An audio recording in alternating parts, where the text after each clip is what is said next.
Raising children who can see clearly.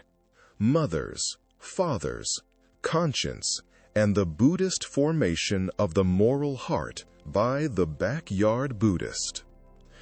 There's an old saying that children do what we do, not what we say. And honestly, I think most parents learn that pretty quickly. A child watches us. A child listens to us.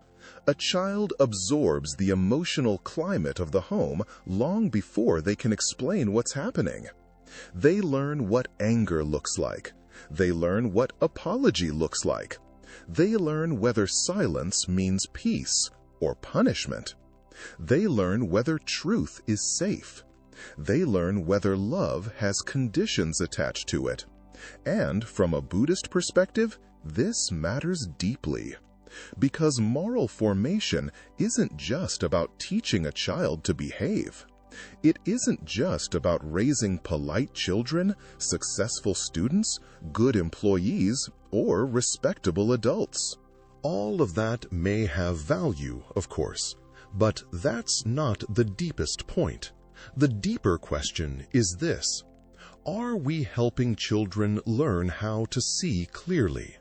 Are we helping them understand suffering? Are we helping them understand cause and effect? Are we helping them understand compassion, restraint, honesty, responsibility, and interdependence? Are we teaching them what to think, or are we teaching them how to think?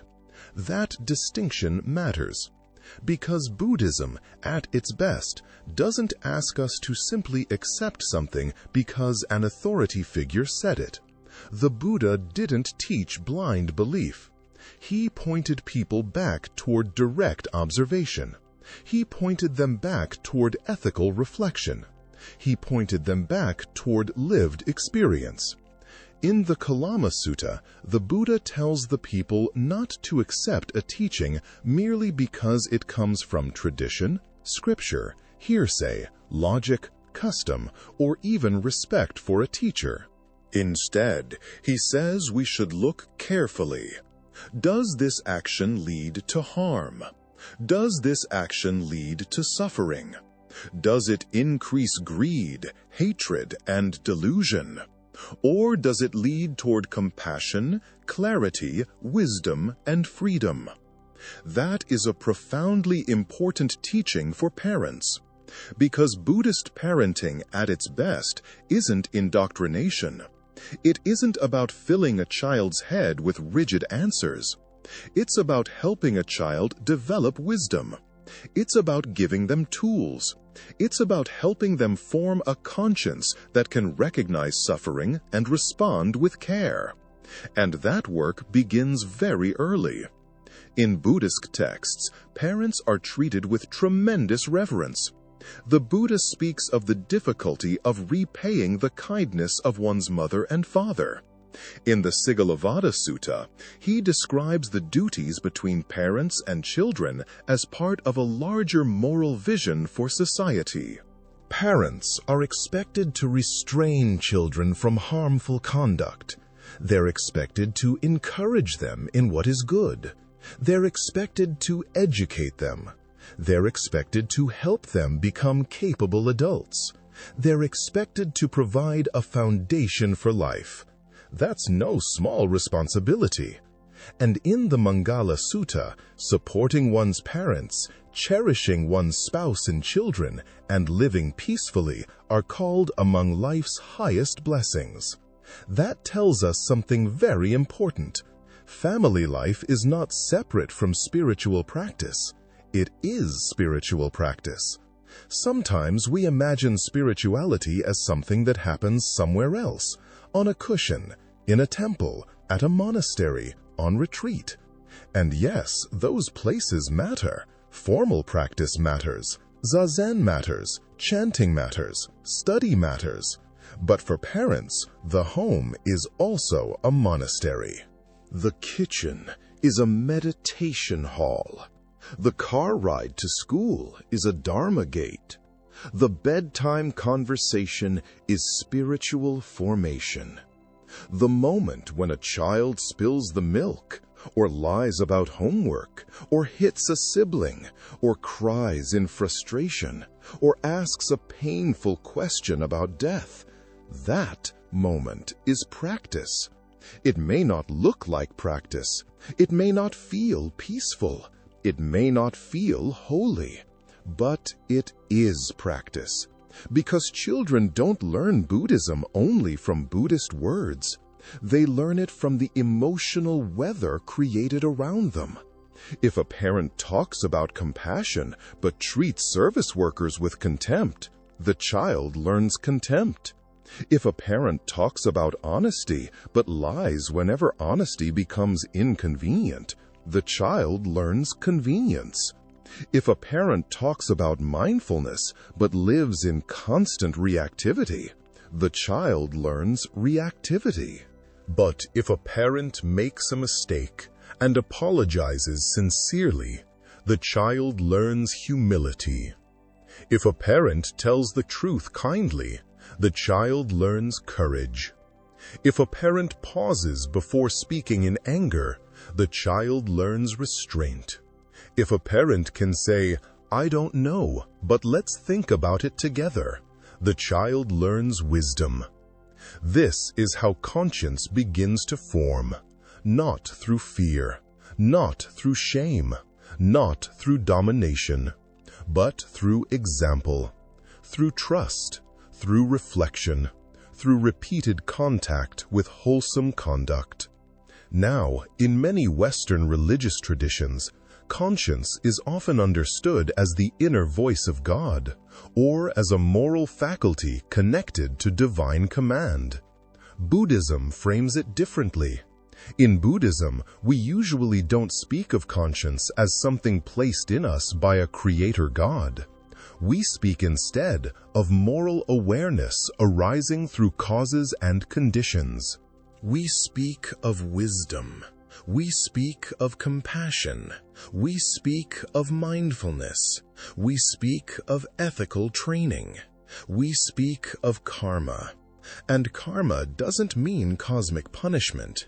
It means intentional action and the consequences that flow from it. The Pali tradition gives us two very important words here, hiri and ottappa.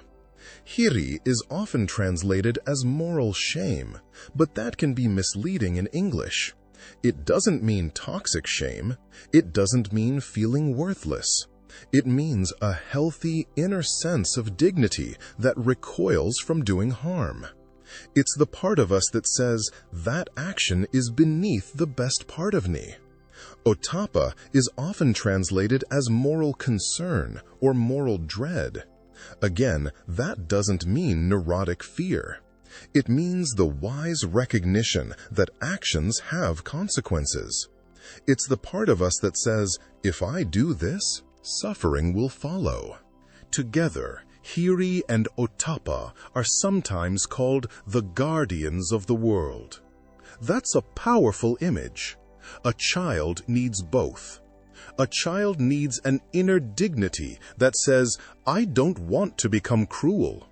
And a child needs a wise understanding that says, cruelty causes suffering. But these qualities don't grow well under constant fear. A child who is terrified of punishment may learn to hide.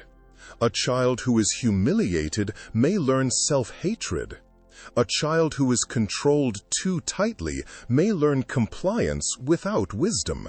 And that's not the same thing as conscience. Buddhist moral formation is not about creating children who merely obey when they're being watched. It's about helping children become people who can pause, feel, reflect, and choose well even when no one is watching. That is conscience. That is inner discipline. That is the beginning of wisdom. And this is where the Noble Eightfold Path becomes so helpful. We often talk about the Eightfold Path as a path for adults seeking liberation from suffering. And of course, it is that. But it's also a beautiful map for raising children. If we want to help children develop healthy, successful, and spiritually grounded lives, the Eightfold Path gives us a practical framework. Right view begins with helping children understand that actions have consequences. Not because some angry universe is waiting to punish them, but because life is interconnected. What we do matters. What we say matters. How we treat others matters. For a child, right view can begin very simply. When we speak harshly, people feel hurt. When we share, trust grows. When we lie, relationships become shaky. When we pause before acting, we make better choices. That's right view in everyday language. It's helping a child understand that life isn't random. Our intentions, words, and actions shape the world around us, and they also shape the person we are becoming. Then there is right intention. Right intention asks us to look at the heart behind our actions. Are we acting from greed? Are we acting from anger? Are we acting from cruelty? Or are we acting from generosity, kindness, and compassion? One of the greatest gifts a parent can give a child is the habit of asking, "What was my intention? Why did I say that? Why did I take that? Why did I laugh when someone else was embarrassed? Why do I want to win so badly that I'm willing to hurt someone?" These questions aren't meant to crush a child. They're meant to awaken them. We aren't trying to make children feel guilty for having normal human impulses. Children will be selfish sometimes. So will adults. Children will become angry, jealous, frightened, proud, and reactive. So will adults. The point is not to pretend these states don't arise. The point is to help children see them clearly. Right intention teaches children that the mind has direction. The heart leans one way or another, and with practice, we can learn to lean toward compassion. Then there is right speech.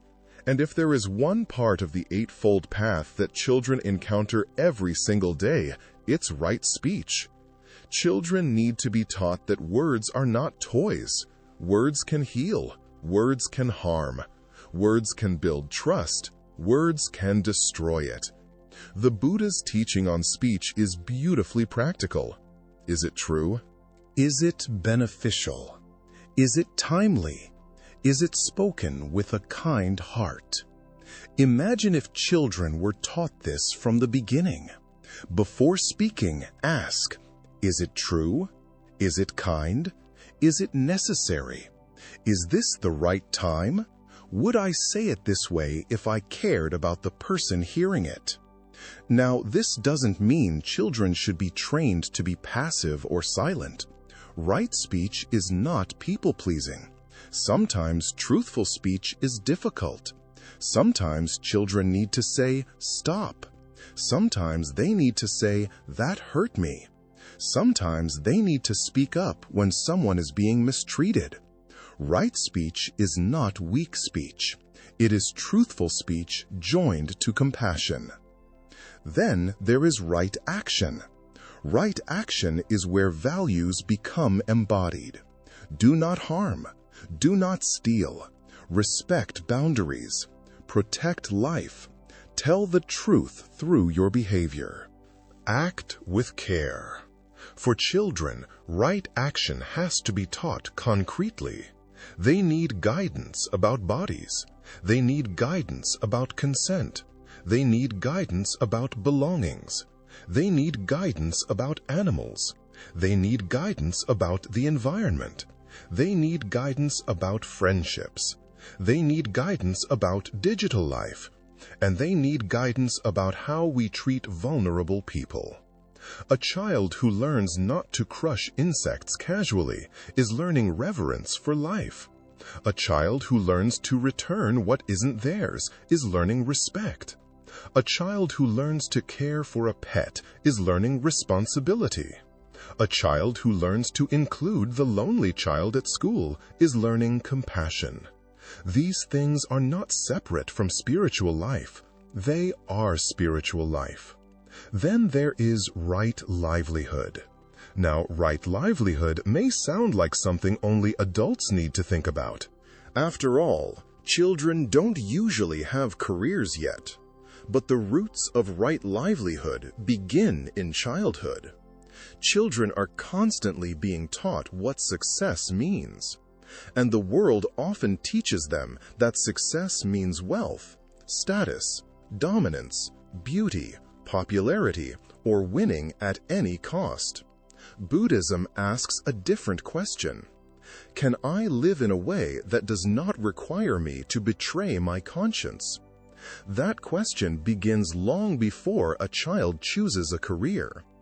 It begins when they learn whether winning matters more than fairness. It begins when they see whether adults admire wealth without asking how it was gained.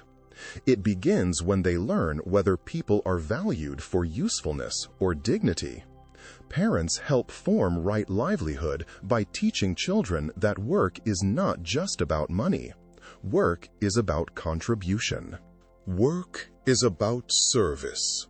Work is about using one's life in a way that reduces suffering rather than increases it. Then there is right effort. Right effort is one of the most important teachings for children because it teaches them that character is trainable. We are not stuck. The mind can be cultivated. The heart can be strengthened. Habits can be changed. Right effort means learning to prevent unwholesome states when we can. It means learning to abandon them when they do arise. It means cultivating wholesome states. And it means sustaining those wholesome states once they're present. For a child, this might look like learning to calm down before hitting. It might look like practicing gratitude when envy appears. It might look like telling the truth after lying. It might look like trying again after failure. Right effort teaches children that morality is not perfection. It is practice. And that is a mercy. Because if children believe goodness means never failing, they may give up the moment they fail. But if they understand goodness as practice, then every mistake becomes a doorway. They can begin again. And beginning again is one of the great spiritual skills. Then there is right mindfulness. Right mindfulness teaches children to know what is happening while it is happening. I am angry. I am scared. I want attention. I feel left out. I want to hurt them because I feel hurt. This kind of awareness is transformative. A child who can name what is happening inside has already created a little space around it. And in that space, freedom begins. Mindfulness does not mean children become calm all the time. That's not realistic. It means they gradually learn to notice the body, feelings, thoughts, and impulses without being completely owned by them. This is especially important in a culture that constantly pulls children outward. Screens, advertising, peer pressure, social media, endless stimulation. All of it teaches children to live scattered lives. Mindfulness invites them back into their own direct experience. It teaches them to ask, what am I feeling? What am I doing? What is this action likely to cause? Is this helping or is this harming? That is moral intelligence. Then there is right concentration. Right concentration is the cultivation of steadiness. It is the ability to gather the mind. And children need this desperately. Not because every child needs to become a formal meditator, though some may. But because a scattered mind is easily manipulated, a scattered mind reacts quickly. A scattered mind chases every impulse. A steady mind can listen. A steady mind can wait. A steady mind can consider consequences. A steady mind can reflect, study, create, pray, meditate, and love deeply. In Buddhist practice, concentration supports wisdom. In parenting, helping children develop attention is not just about academic success. It's about helping them become less enslaved by impulse. A child who can pause has options, and a child who has options has freedom. Now, one of the great dangers in moral and religious education is that adults can become more concerned with control than wisdom. We may say we want children to be good, but sometimes what we really mean is that we want them to agree with us, reflect well on us, and not make us uncomfortable. Buddhist teaching asks for something deeper. If we teach children only what to think, they may inherit our conclusions without understanding the path that led there. They may become dependent on external authority. Or later in life, they may reject everything because it was handed to them as a demand instead of offered to them as a path.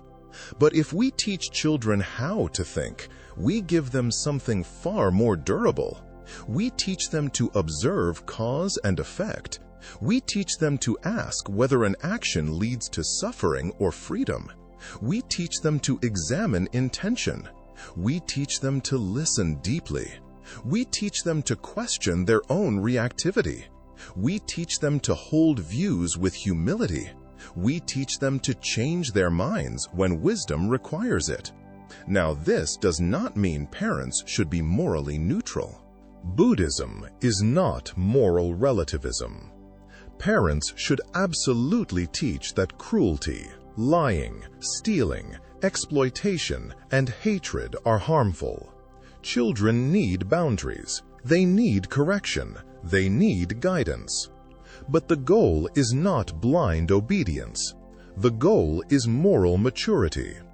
A child should eventually understand why honesty matters, why compassion matters, why restraint matters, why generosity matters, why hatred burns the one who carries it.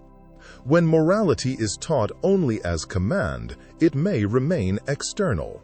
But when morality is understood through wisdom, it becomes internal. That is the difference between imposed behavior and formed conscience. The Five Precepts are also a beautiful way to introduce Buddhist ethics to children. They are not commandments from a creator God. They are training principles.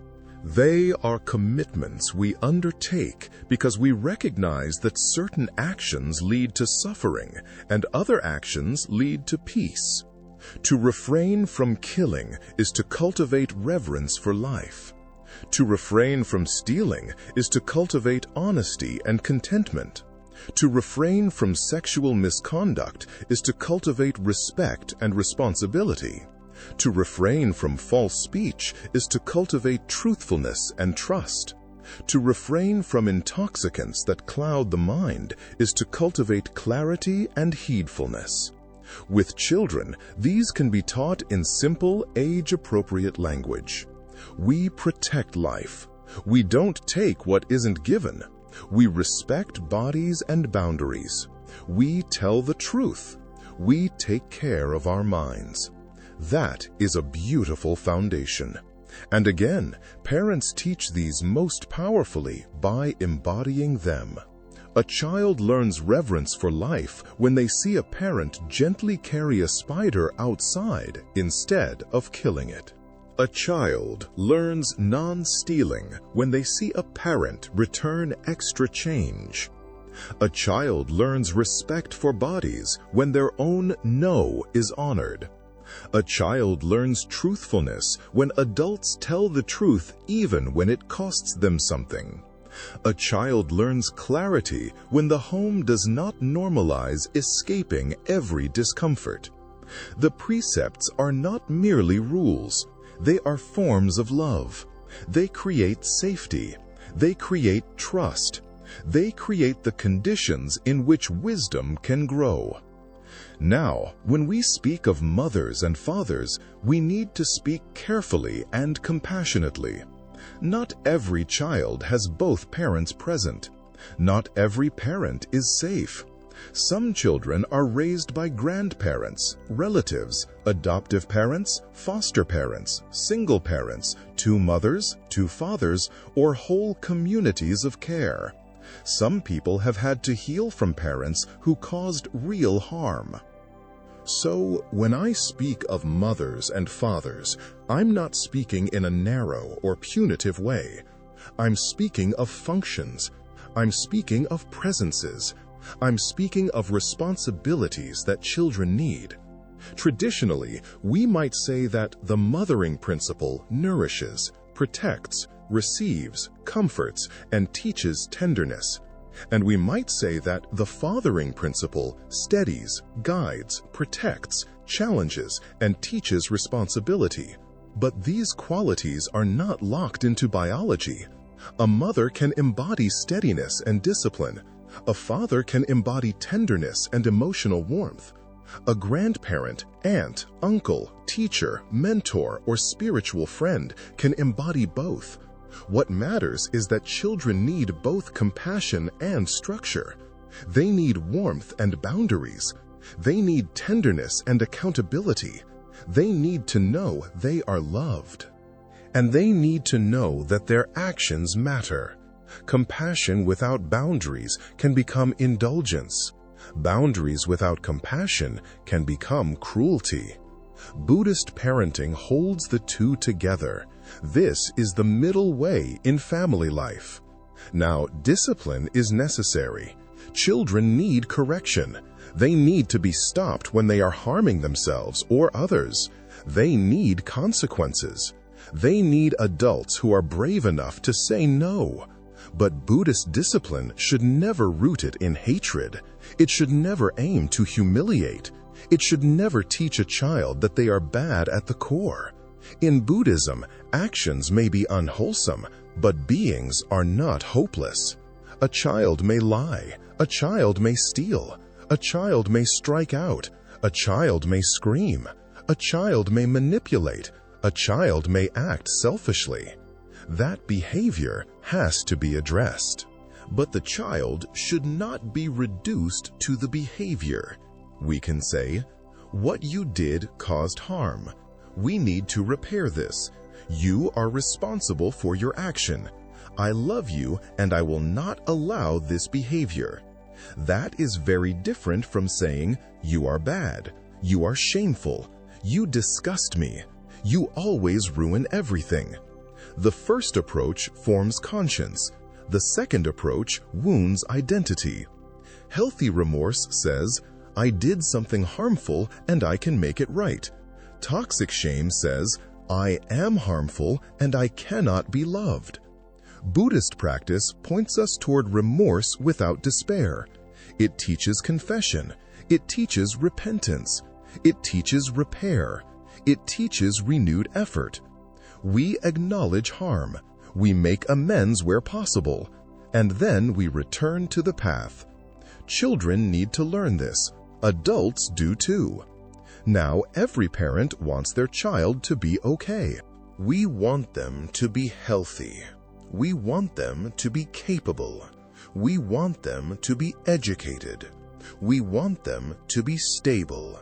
We want them to find work, friendship, love, and some measure of happiness. There's nothing wrong with that. But Buddhist practice asks us not to confuse worldly success with liberation. A person can be wealthy and miserable. A person can be admired and cruel. A person can be educated and unwise. A person can be powerful and spiritually impoverished. So when we speak of healthy and successful outcomes, we have to ask, Successful according to what measure? From a Buddhist perspective, a successful life is not merely a life that looks impressive from the outside.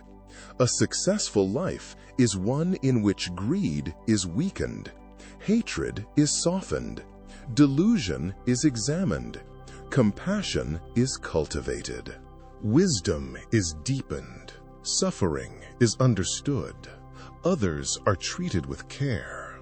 A child who grows into this kind of adult may or may not become famous. They may or may not become wealthy. They may or may not achieve everything the world praises, but they will know how to suffer without becoming cruel. They will know how to succeed without becoming arrogant. They will know how to fail without being destroyed. They will know how to love without possession. They will know how to question themselves without self-hatred. They will know how to live with some measure of freedom. That is no small thing. And of course, it would be dishonest to talk about parenting as though parents are supposed to be enlightened beings. Parents get tired. Parents lose patience. Parents carry wounds from their own childhoods. Parents say things they regret. Parents sometimes repeat patterns they swore they would never repeat. This is why Buddhist parenting must include compassion for the parent too. The point is not to become a perfect mother or father. The point is to become a practicing one. A practicing parent apologizes. A practicing parent reflects. A practicing parent learns to pause. A practicing parent notices when correction is really anger in disguise. A practicing parent asks, "Am I responding to my child, or am I reacting from my own fear?" A practicing parent understands that their child is not an extension of their ego. And that last one is important. Children are not projects for parental self-fulfillment. They are not trophies. They are not second chances for the life we wish we had lived. They are beings shaped by causes and conditions, walking their own karmic path. Our task is not to own them. Our task is to help them awaken. And sometimes that means guiding firmly. Sometimes it means letting go. Sometimes it means listening instead of lecturing. Sometimes it means admitting that they are teaching us too. A moral home does not have to be perfect. It does not have to be quiet all the time. It does not have to be filled with incense, statues, chanting, and flawless serenity. A moral home is a place where people keep trying to return to what is true. It is a place where harm is named. Apologies are offered. Repair is expected. Feelings are allowed.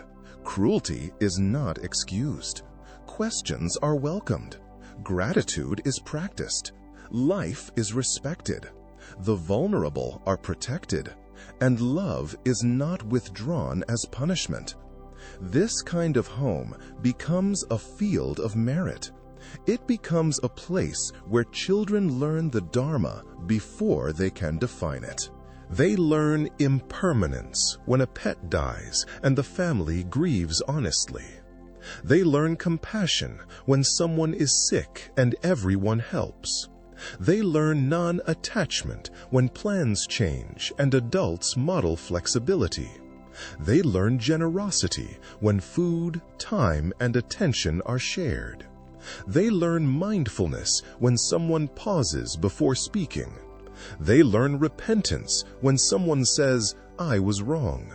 They learn refuge when they discover that even after mistakes, they can return to love and truth. This is the formation of conscience. This is moral education. This is Buddhist practice in the most ordinary and sacred place there is, the home. Mothers and fathers and all who take up the sacred work of raising children are not merely preparing children for school, work, and society, They are helping shape the way a human being meets suffering. They are helping shape the way a human being handles power, desire, anger, fear, failure, love, and death. That is spiritual work. The Buddhist path gives us a clear and compassionate framework. Right view, right intention, right speech, right action, right livelihood, right effort, right mindfulness, right concentration. These are not just adult religious ideas, they are tools for life. They teach children how to look deeply, how to speak truthfully, how to act kindly, how to restrain harmful impulses, how to ask wise questions, how to begin again after mistakes, how to live with dignity, how to care about the suffering of others. And maybe most importantly, they teach children that morality is not merely about being approved of. It is about waking up. It is about becoming the kind of person who can see clearly, love deeply, and cause less harm in the world. That is what parents are really entrusted with. Not just raising children who know what to think, but raising children who know how to see. And when a child learns how to see clearly, the Dharma has already begun to take root.